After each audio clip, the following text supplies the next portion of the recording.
Here is a block diagram of the PSU, that's the power supply unit output impedance test. The CS1070 power amp uses its 1 ohm resistor as Rref, which acts as a current source to inject current into the power supply unit. The 50 ohm tap is used to measure the signal that is being used to stimulate the power supply unit. Channel B measures the response from the power supply unit, and channel A measures the signal that is being input into the 1 ohm Rref. The SIG-gen is connected to the power amplifier. Note that the connection between the CS1070 and the clevoscope with the unit under test needs to be 4-wire.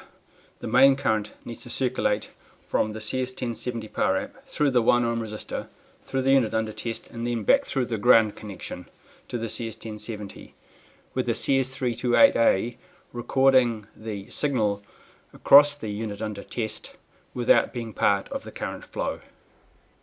Here it is all connected up. We've used color coding so you can work out which wire goes where.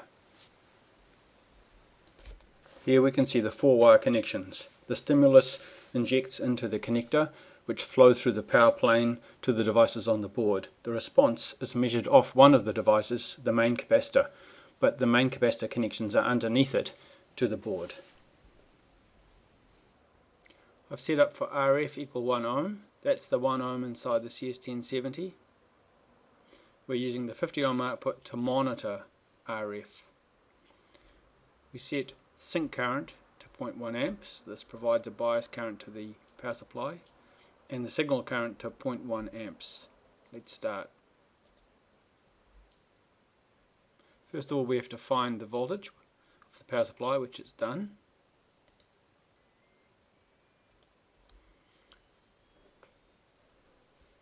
See, the impedance starts off quite high and it's going down.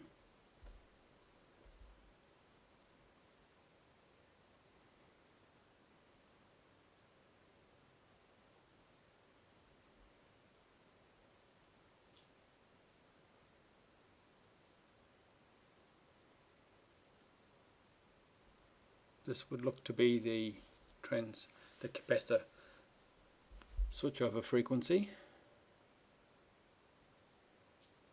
Right, there we are, it's done. And as you can see, it automatically found the output voltage and biased the supply suitably. If we look back here, we can see that it set the SIG-gen offset to 4.583 volts with an amplitude of 852 millivolts, so that there was a bias current of 0.1 amps syncing and a signal current of 0.1 amps RMS. Thanks.